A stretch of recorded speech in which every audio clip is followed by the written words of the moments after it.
நேற்று தான் ஈரானோட ஒரு போர்க்கப்பல் இலங்கை கடற்பரப்புக்கு பக்கத்துல வந்து அமெரிக்காவோட நீர்மூழ்கி கப்பலால தாக்கி அழிக்கப்பட்டு அதுல பல பேர் உயிரிழந்து போயிருந்தார்கள்.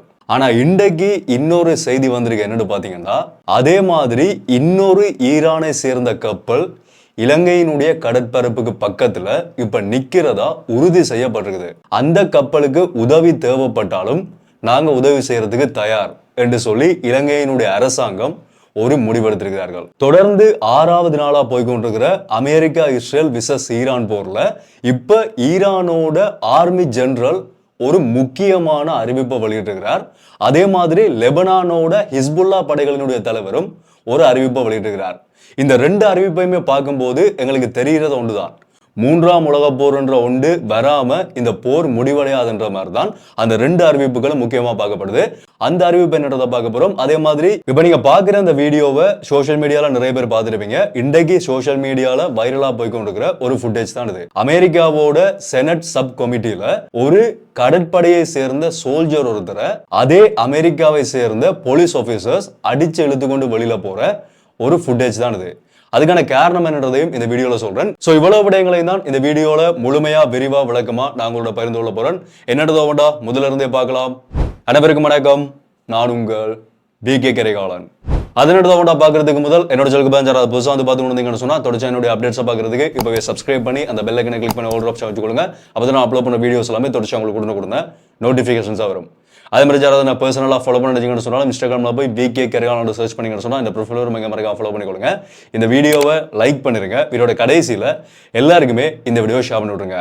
ஓகே, மார்ச் மாதம் 5ஆம் தேதி இன்றைய நாள் 6வது நாளாக போய்கொண்டிருக்கிற இந்த போர்ல நேற்று பாத்தீங்கன்னா இலங்கையோட கடற்பரப்புக்கு பக்கத்துல நின்ற ஐரிஸ் டீனான்ற ஈரானிய போர்க்கப்பலை அமெரிக்காவோட நீர்மூழ்கி கப்பல் தாக்கி அழிச்சிருந்தது. நான் நேற்று இந்த வீடியோ அப்லோட் பண்ணதுக்கு பிறகுதான் இந்த செய்தி உறுதிப்படுத்தப்படுகிறது. அது விபத்து கிடையாது. அமெரிக்காவோட நீர்மூழ்கி கப்பலால கிட்டத்தட்ட 2000 கிலோமீட்டருக்கு இந்த பக்கம் இருக்கிற, சொல்ல போனா அமெரிக்காவுக்கும் ஈரானுக்கும் நடந்து கொண்டிருக்கக்கூடிய போர் ஆசிய நாடுகளுக்குள்ள வந்த மாதிரி அங்க இருந்து சர்வதேச கடல் பரப்புல நின்ற அந்த ஈரான் போர்க்கப்பலை அமெரிக்காவோட சப்மெரியன் அந்த இடத்துக்கு வந்து தாக்கி அழிச்சிருந்தார்கள். அந்த கப்பல்ல இருந்த கிட்டத்தட்ட 36 பேருக்கு மேலதான் காப்பாற்றப்பட்டிருக்கிறார்கள். 90 பேர் இதுவரைக்கும் வெளிவந்த தகவல்களினுடைய அடிப்படையில உயிரிழந்து போயிருக்கிறார்கள். அதுல இன்னொரு அப்டேட் என்னன்னு பாத்தீங்கன்னா, அந்த இறந்து போன ஈரானை சேர்ந்த படை வீரர்களினுடைய உடலங்களை இப்ப அது இலங்கையினுடைய காலி வைத்தியசாலையில தான் வைக்கப்பட்டிருக்குது. அந்த உடலங்களை நாங்க திரும்ப பெற்றுக்கொள்றோம் என்று சொல்லி தெஹ்ரான் அதிகாரிகள் இலங்கையிட்ட சொல்லியிருக்கிறார்கள். ஆனா உடனடியா பெற்றுக்கொள்ள முடியாத சூழ்நிலை. இப்ப போர் போய்கொண்டிருக்கிறபடியா உடனடியா பெற்றுக்கொள்ள முடியாது. அந்த உடலங்களை குளிர்சாதன பெட்டிகளில் வச்சு பாதுகாக்க சொல்லி சொன்னதாகவும் அந்த அடிப்படையில் இப்ப இலங்கைக்குள்ள அந்த உடலங்கள் பாதுகாக்கப்படுறதாகவும் செய்திகள் வெளியாகி இருக்குது. காப்பாற்றப்பட்டவர்களினுடைய நிலைமையும் சில பேர் கவலைக்கிடமா இருக்கிறார்கள்.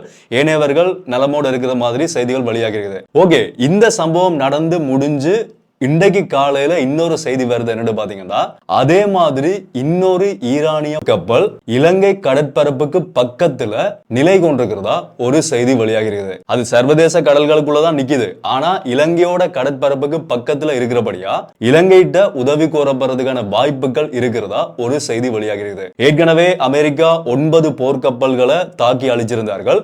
10வது போர்க்கப்பலா தான் நேற்று தாக்கி அழிக்கப்பட்ட அந்த ஐரிஸ் டீனா பார்க்கப்பட்டது.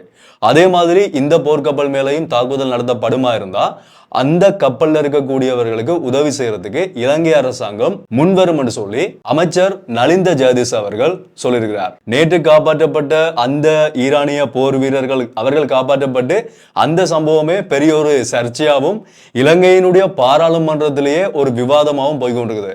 நீங்க நான் டொனால்ட் ட்ரம்புக்கு பயப்படுறீங்களான்ற மாதிரி எல்லாம் சில அமைச்சர்கள் கேட்டுக்கொண்டிருக்கிறார்கள். இதெல்லாம் டிரான்ஸ்லேட் பண்ணி இங்கிலீஷ்ல விட்டா என்ன ஆகும்ன்றது தெரியல.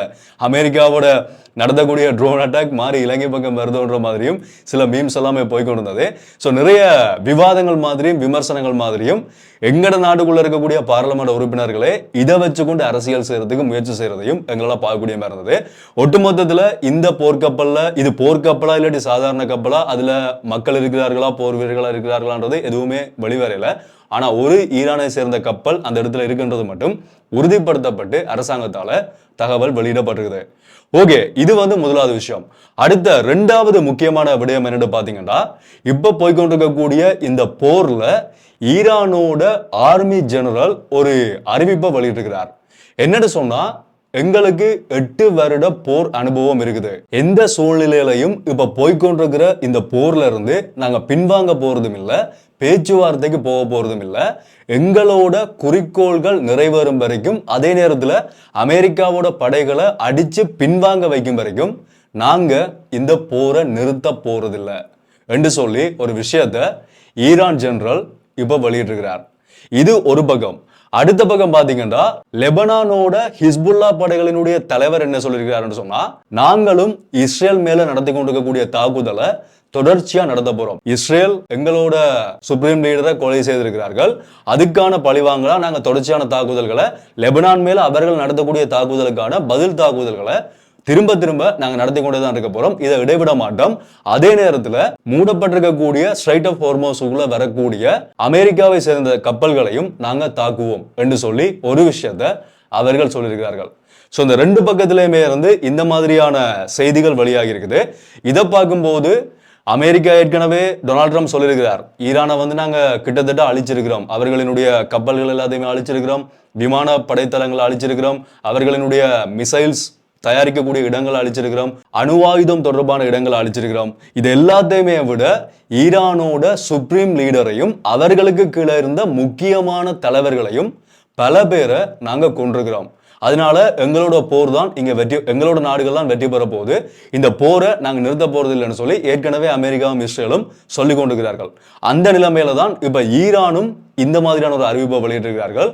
இதை பார்க்கும்போது ரெண்டு பக்கமுமே யாருமே சமாதானமா போற மாதிரியோ பின்வாங்குற மாதிரியோ இல்லை. ரெண்டு பக்கமும் கடுமையான தாக்குதல்கள் இப்ப வரைக்குமே நடந்து கொண்டு தான் இருக்குது. இன்றைக்கு நான் இந்த வீடியோ ஷூட் பண்ணது கொஞ்ச நேரத்துக்கு முதல் கூட அசர்பைஜான் விமான நிலையத்துல ஈரானோட ட்ரோன் தாக்குதல் நடத்தப்பட்டிருக்குது. அந்த நாட்டோட பாதுகாப்பு அமைச்சர் என்ன சொல்லியிருக்கிறார்கள் சொன்னா, ஒரு ட்ரோன் தாக்குதல் இல்ல, 2 தாக்குதல்கள். இன்னொரு தாக்குதல் அந்த நாட்டோட பாடசாலைக்கு பக்கத்தில் நடந்திருக்குன்னு சொல்லி அவர்கள் ஒரு அறிவிப்பை வெளியிட்டிருக்கிறார்கள். ஸோ ஒட்டுமொத்தத்தில் ரெண்டு பக்கமுமே கடுமையான தாக்குதல்கள் இப்போ வரைக்குமே போகிறது எங்களால் பார்க்கக்கூடிய மாதிரி இருக்குது.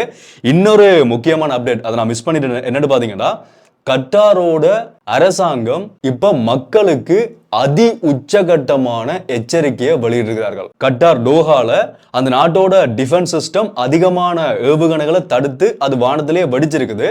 அந்த நிலைமையில தான் அதிகமான வெடி சத்தங்கள், அதிகமான தாக்குதல்கள் நடத்தப்படுறதை உணர்ந்து இப்ப கட்டாரோட பிரஜைகளுக்கு ஒரு கடுமையான எச்சரிக்கையை கட்டார் வெளியிட்டிருக்கிறதாகவும் எச்சரிக்கை கொடுத்திருக்கிறதாகவும் செய்திகள் வெளியாகி இருக்குது.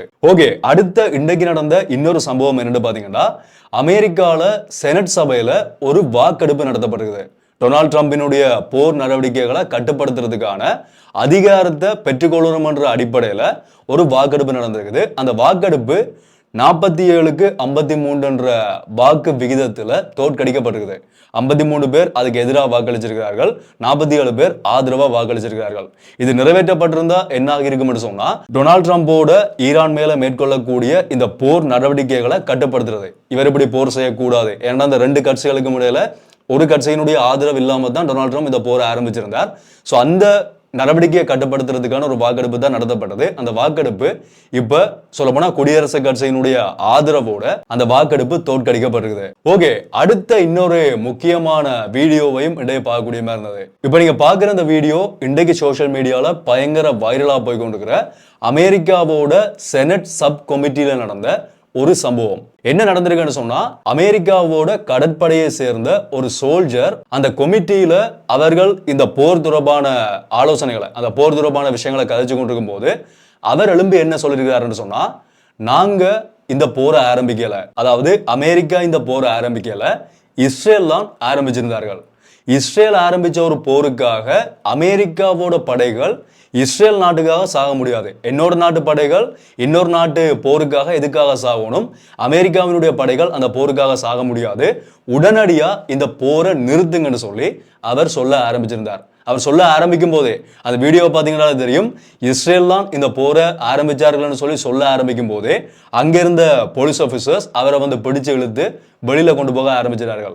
அந்த வீடியோவை பார்த்தீங்கன்னா தெரியும், பயங்கரமா அவரை கீழே தள்ளி விழுத்தி 4 பேர் சேர்ந்து அவரோட கை கதவுக்குள்ள போய் மாட்டி கை முறிகிற அளவுக்கு அவரை பிடிச்சு இழுத்து ஒரு கடுமையா பிடிச்ச ஒரு சலசலப்பா அவரை பிடிச்சு இழுத்து கொண்டு போற மாதிரி தான் அந்த வீடியோல எங்களுக்கு பார்க்கும்போது இருந்தது. இத்தனைக்கும் அந்த கதைச்சவர் யாருன்னு பார்த்தீங்கன்னா அமெரிக்காவோட கடற்படையை சேர்ந்த ஒரு வீரர். அது மட்டும் இல்லாம அவர் ஒரு வேட்பாளராகவும் சொல்லப்படுறார்.